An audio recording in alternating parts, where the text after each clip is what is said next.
To start off, I lived in a medium-sized house and shared a room with my brother. The room had a window on the right side looking into my backyard. It was the last week we were living in the house after about 8 to 9 years living there. During the beginning few days of the week, strange things started happening, like tapping, creaking. My brother and I weren't really fazed by it as the house was pretty old. About 4 days into the week, I woke up in the middle of the night with my TV on to static. I turned my TV off and went back to bed when suddenly I was woken up when I heard something outside. I saw a dark figure walk past my window. I was frozen in fear and didn't move a muscle.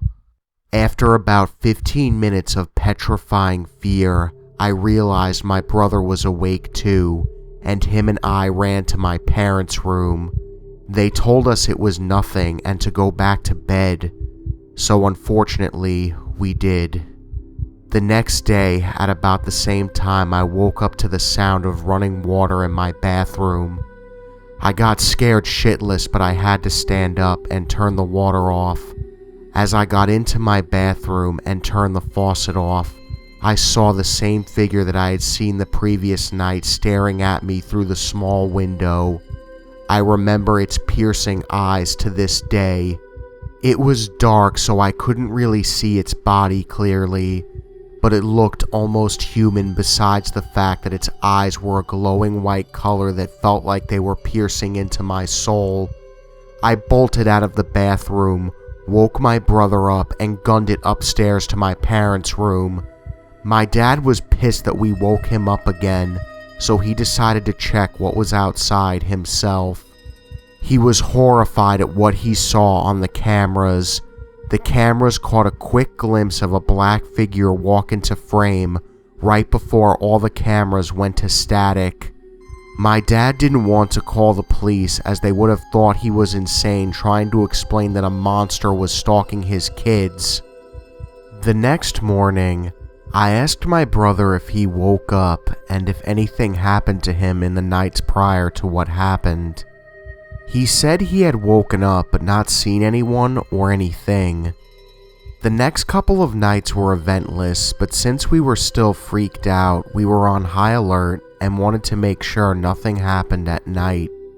The final night before we moved out, I was woken up yet again, but at the exact same time as my brother. It was as if we were in sync. The creature was directly outside of our window, staring at us with its white eyes. My brother screamed as loud as he could, and our dad ran out with a gun and shot the figure. Right before he pulled the trigger, the figure punched the window, leaving a shattered fist mark in the window glass. The figure ran around the corner of the house, leaving no blood trail and no evidence besides the broken window. My parents called the police and explained what happened. The police officer said there had been multiple calls with the same figure around the area. We moved out the next morning after trashing the broken window. We left the city never seeing the house or the creature again. Maybe it was something or someone that didn't want us to leave, but all I know is that I would never go back to that house again.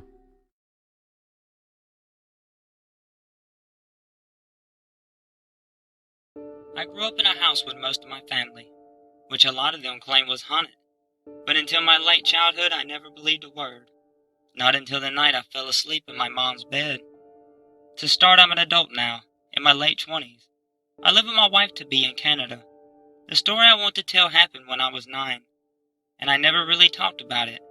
It's not terrifying or horror, but super creepy. My family moved a lot within my city when I was a kid. It was my mom, my grandma, my baby sister, and me. My mom worked nights. She's a nurse and normally wasn't home until 8 to 9 in the morning. My grandma at the time was in remission from lung cancer. She was an insomniac, so even though she had a room, she normally stayed up in the living room watching late-night Law and Order reruns. Anyways, on this night my mom agreed to let me fall asleep in her room, as young kids are often allowed to do. She had a pretty comfortable bed, and my grandma was in the living room as usual if I needed anything. I was pretty tired, so I fell asleep pretty fast. I should probably mention I'm a hard sleeper. My family jokes that I sleep through a hurricane. I've never had night terrors or anything like that, and that what makes this more harder to explain.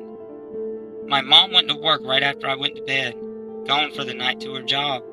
I could hear the Law and Order theme playing as I dozed off, so I knew where my grandma was. I slept pretty well until I woke up to a sudden, heavy weight at the end of my bed. My eyes flashed open quickly, but at first I wasn't too worried as I thought it may be my grandma had come in to check on me and rub my back. You know, grandma kind of stuff. Until I heard her cough from the living room. I froze, my head under the covers, refusing to move them. Thoughts running through my head. Was my mom home early? No. If it was my mom, she would have moved closer or laid down beside me, not sit at the end of my bed, seemingly just staring at me with no words. Was it my little sister sneaking out of her room to sleep in my mom's bed? No. The weight was too much, too heavy, like a grown adult. Then I started to feel uneasy, unsafe. The weight wasn't moving, just felt like it was sitting there, watching me, knowing I was awake and I could sense it there. I wasn't willing to move. I barely breathed and just hoped that it would go away, but it didn't. For what felt like hours, but was probably more than minutes, the standoff continued, me hiding under the covers, it sitting there, unnerving, intimidating, until finally the weight lifted and went away, taking the sense of dread with it. I was feeling drained and exhausted, and that led me finally back out into the safety of sleep, waking up just in time to hear my mom come in the front door.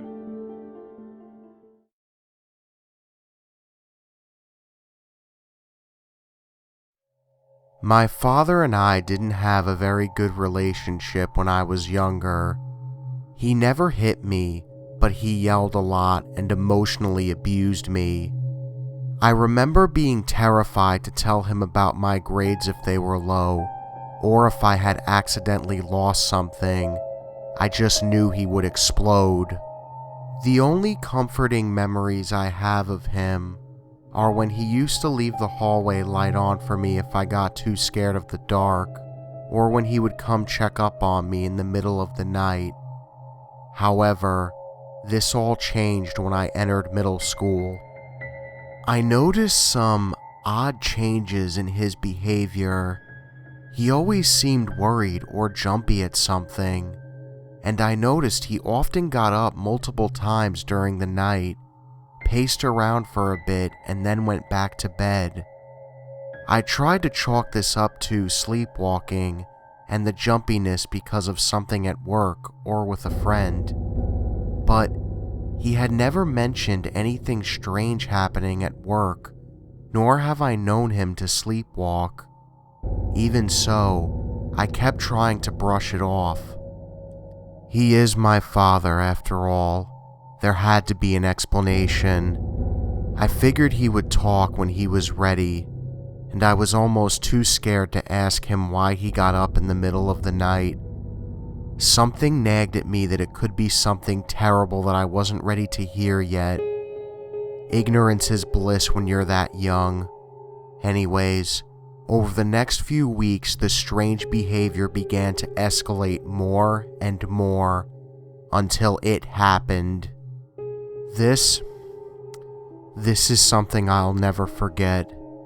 I was laying in bed one night, trying to get some sleep, but I had this uneasy feeling as if something just wasn't quite right. I opened my eyes to see my father standing right there in my doorway.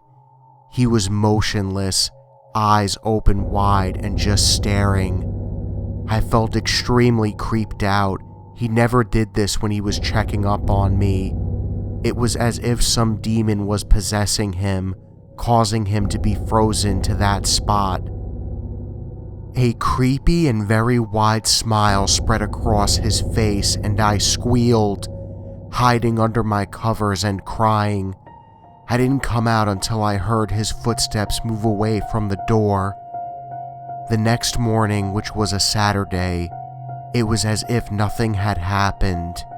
He didn't even mention it, and I was too scared to say anything. I guess I'll never know whether it was sleepwalking or something worse.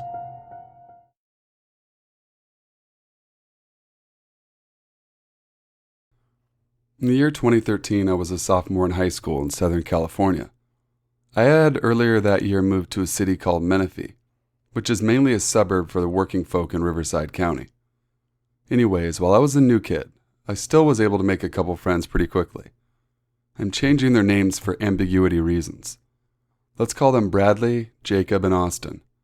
Bradley being my closest friend among the three to this day. I remember it being on a Friday during that year's fall season. They all happened to live on a cul-de-sac, which was about over 1.5 miles from where I lived. Since my neighborhood consisted of elderly people, I usually spent my time over at theirs, at around noon till late the very early the next day. Well, the day of my story's occurrence happened to be one of those days. Frankly, I don't remember what we actually did that day. All I remember was since it was a Friday, my mom allowed me to stay out later. When the time reached around midnight, my mom texted me and told me to come home, as she was going to sleep. I would have asked my friends if their parents could give me a ride home, but unfortunately they were all fast asleep, and I didn't want to bug by asking if I could sleep over. So I gave my friends a farewell and headed home. When 5 minutes into my journey, I actually didn't mind having to walk. The air was nice and cool, and I always loved the night sky. Between mine and my friend's home, there was an elementary school with a wide green, flat park right next to it. The parking having no lights and being totally pitch black. I was about to pass the park when I noticed a man sitting on a bench near a corner of the park close to me, about 100 feet away. I couldn't really see his face, but could decipher that he was tall, bald, white guy in a black hoodie and shorts. Besides glancing at him once and taking in all those said details about him, I didn't really pay much mind to him and continued on my way. I just kept walking forward, occasionally glancing at my phone for no particular reason. When I neared a lamppost near the sidewalk I was traveling on, I noticed that when I looked down in front of me, a second shadow opposite my own was casted. I instantly thought it was somebody else, that guy I had seen earlier most likely being the caster. I quickened my pace while trying to make it not too obvious, to get some distance between me and whoever was behind me. Now, some people probably wouldn't mind or care if they had to share the sidewalk with a stranger, but since it was late at night and I'm a pretty scrawny guy, I didn't want to risk getting mugged. Eventually, I decided to cross the street. I looked both ways for cars, but obviously it was to see who was behind me. Sure enough, it was the same man. It was a little brighter due to there being lampposts, and I quickly got another look at him. He was built about 6 feet tall. After I crossed, I continued down my same route, but shortly after I noticed that the guy had also crossed the street, and was once again right behind me. Okay, now I was starting to really freak out as my heart began to beat faster. Up ahead the street, which turned off the road and into my neighborhood, was within sight. At first I felt relieved, but then realized I didn't want the guy to follow me home and know where I lived. Instead of turning onto my street, I continued walking forward until I approached another street, coming off the main road. I quickly sped up and turned in, and once I knew I was a little out of sight, I began to jog away quickly. When I was like 100 yards away from the mouth of the street, I twisted my head around to clarify if the man had continued following me. He was. And not just following, he was full-on sprinting. At that moment, I just decided, fuck it, and also began to sprint away. I didn't even know where I was at that point, or which street I was running into. I just had to get away. After running for a while, I ended up thinking of the idea to run to the side of a house that had 2 trash bins next to it. I laid flat on my belly and faced the street. Luckily for me, I had been wearing a black jacket, so hopefully I was able to blend into the darkness around me. I laid there for like a minute when the guy happened to stop running on the sidewalk, near where I was laying. He stood there and scanned the area around him really fast. My heart stopped when he looked my way. When he couldn't see me, he continued running in the direction he had been facing. I waited there for 5 more minutes so that he would be long gone. Afterwards, I bolted straight home, but still took me half an hour. I never told my parents about that experience since we had finally settled in, and I had made my own group of friends and didn't want to risk moving again. The event itself slowly faded from my mind until recently. My only precaution was to never walk home at that time again. I never found out who that guy was, but in years following, I discovered that in the early 2000s, the local high school had a neo-Nazi problem, but had since been rooted out. I'm not positive that's why he ran after me, but it does seem possible that a white supremacist wouldn't mind roughing up a smaller Latino in the middle of the night, with no one else around.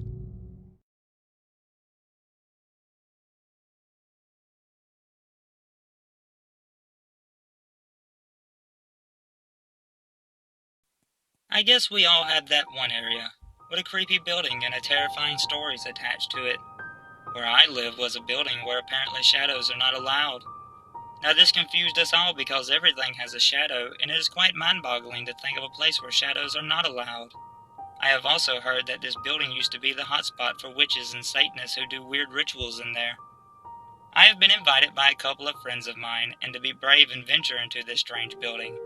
Something for YouTube, I guess. But there have been many stories of people who have went in there and came out different. When I say different, I mean possessed, insane, and just never again quite the same. But to be honest, that just made the building more attractive to venture into. We would all talk about it at school, and we imagined getting high and letting the drugs do its work. We even started to speak of making this abandoned building our new hangout space. Eventually it was me and 2 other of my fellow friends, which all 3 of us had decided to go into this ghastly abandoned building. When the day came and we prepared ourselves mentally, and it was after school that all 3 of us met up, the day was quiet and not many people were driving or walking about. It was one of those quiet days that made it even more creepier. Me, Thomas, and Fred stood outside this building, and just taking in its atmosphere's effects into our brains. We could clearly see from standing outside looking in from the open front door that there were injections and finished alcohol bottles all over the place. There was a street lamp just outside this building causing a shadow on us 3. As we stepped in, there was a sensational, strange tingly feeling through our entire bodies and our heads felt really light. We had torchlights with us, and when we all 3 looked outside, we could clearly see that all 3 of our shadows were outside on the front doorsteps under the lamppost, and we all looked at each other and started laughing in amazement. We shone the torchlights at each other and no shadow was formed at all. This experience completely dazzled all of us. None of us literally had a shadow. There was, though, a golden shiny vein across our arms, but all 3 of us swore we never had this golden shiny vein inside of us before. We decided to explore this building, and all 3 of us were muttering to each other and joking about. "This is fucking creepy, man," Fred spoke. "Yeah, I know, imagine sleeping here," Thomas replied. "I bet some have," Fred spoke again. "It's weird we don't have any shadows anymore being in this building," I added to the conversation. As time went by, Fred started complaining that something was following him, and that he can see something moving in the side of his eyes. Me and Thomas joked around with him about it, and Fred was serious about what he was saying, that a shadow-like figure was following him. Me and Thomas then reassured Fred that there are no shadows in this building, and we shone our torchlights at Fred and other objects which showed no shadows forming at all. Then something moved so quickly which made all 3 of us blink, and Fred fell to the floor. Me and Thomas quickly aiding Fred on the floor, and while at the same time I had noticed something strange about Fred's arm. His golden vein was chopped in half, and then suddenly it had disappeared, and then black light veins started forming around his body. Fred started shaking. Then as me and Thomas tried our best carrying Fred downstairs with all our strength near to the front open door, I noticed Fred's shadow that was once outside the front door of the building wasn't around and wasn't allowed to come in. It had now disappeared, but mine and Thomas's shadow was still there, under the street lamp. Then Fred started speaking, but it wasn't his voice, but something else. "I have been without a body for a long time, and now I have found one," Fred spoke. Me and Thomas tried speaking to Fred in this strange state, but still being inside but yet near the front door. Fred spoke explaining to us, or the thing inside him started to explain more things about this building. It's not that shadows aren't allowed inside, but birth shadows with masters or bodies are not allowed inside. Me and Thomas looked at each other, and Fred had a new shadow as we can see it forming and trying its best to adapt to Fred's body inside the building. These shadows that live in this building are lost like samurais without a master or a purpose. The golden veins in our arm were the connection with our birth shadows, which Fred's golden vein had been cut with his birth shadow by this new evading shadow that had been waiting in this building for a long time. The shadow he was born with had been cut off completely. Our shadows do more than just follow us.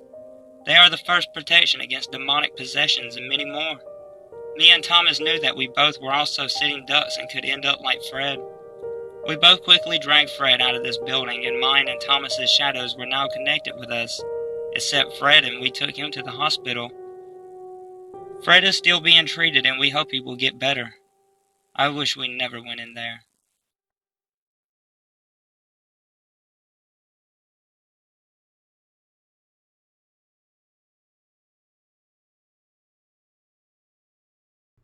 My family, my friends, and I were doing some night fishing on this one river.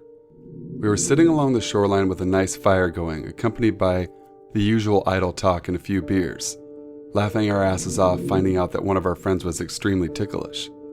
And we're just having fun tickling him, messing with him all night. When suddenly everyone just stopped talking. You know the feeling of dread, like you're about to die? Yeah, imagine that with an ice-cold chill down your spine.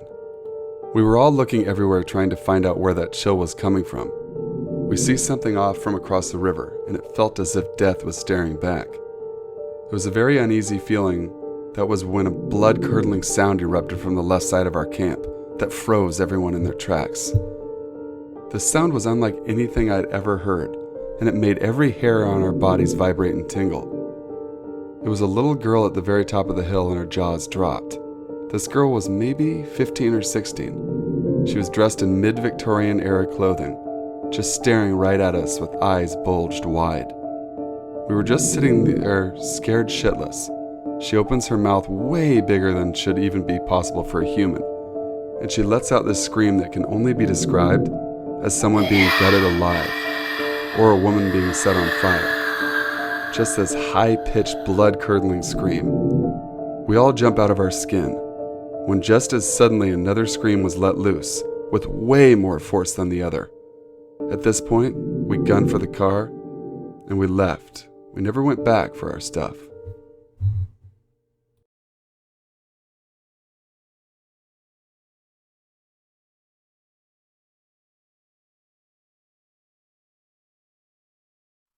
My name is Alex, and I am 14 years old. I was sleeping over my friend Jacob's house in September of 2015 with another friend of ours.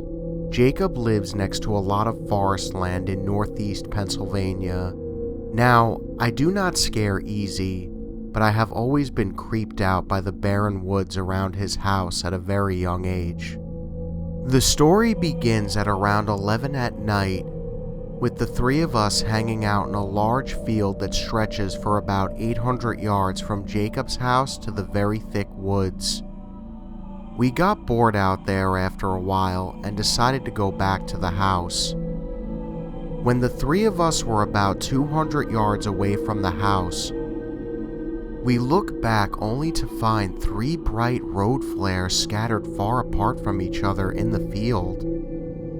We were not very scared at first, because we thought it was Jacob's 18-year-old brother and his group of friends that were also over that night playing a prank on us.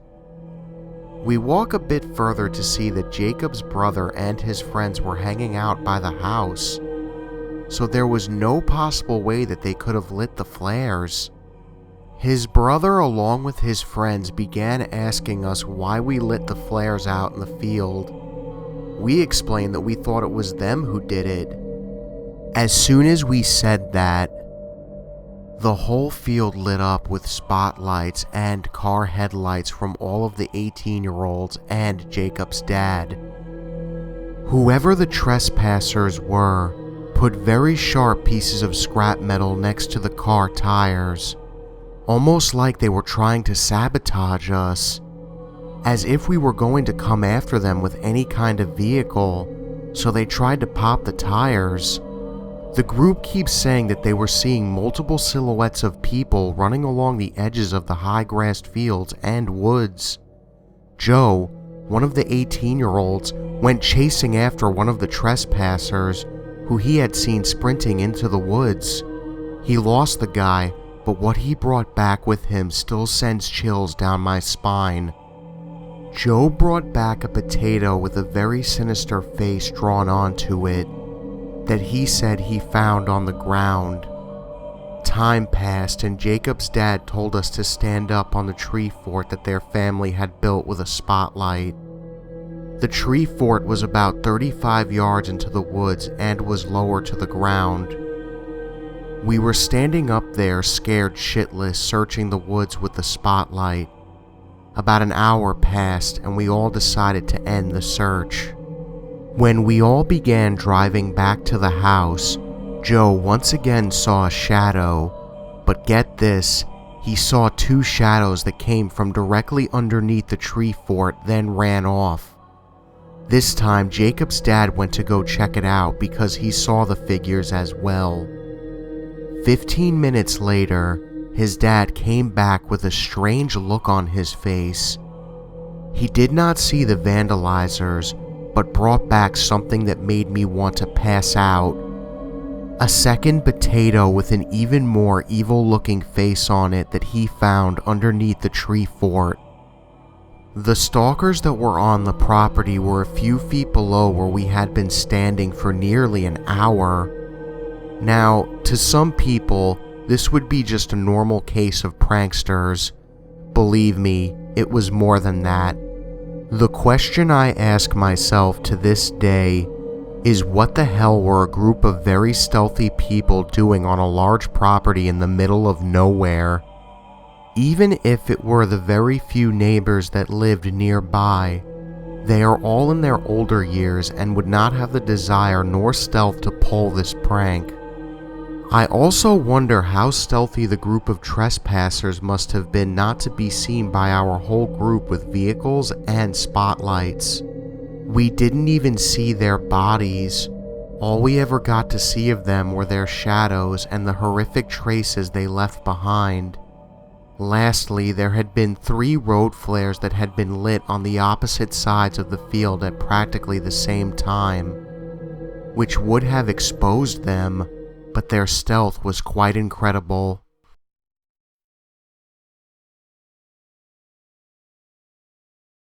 Hey my Nightmare Army, thank you all for watching, and if you enjoyed this video, make sure to hit that subscribe button and join the Nightmare Army. I'm always looking for new soldiers in my Nightmare Nation. As always, I'd like to give a big thank you to the Sinful Savant and Creepyface for helping me out on my Collab Tuesday videos. And if you guys haven't, please check out their YouTube channels, they're really awesome, and I definitely think you guys will like them. As for uploading on Tuesday, well, when I upload this, it's not going to be Tuesday anymore. Hopefully I can make it in time. I'm really sorry about that. Life is very unpredictable. I had to edit this video really late during the day, and unfortunately it came out late, so I'm really sorry about that, you guys. So guys, for Friday's video, I might be a little bit late just because I'm going to be seeing a movie called Batman v Superman: Dawn of Justice. I'm very excited to see that movie. I can't wait to see Batman kick Superman's ass. But anyways, guys, I might be a little late with the uploading. I still think I'm going to be able to upload on Friday just because I know how I am and I know I'll be able to do it. So if, I upload a little bit late on Friday, don't be too surprised by that. But as always, guys, thank you all for watching, and just remember, the best ideas always come out of nightmares.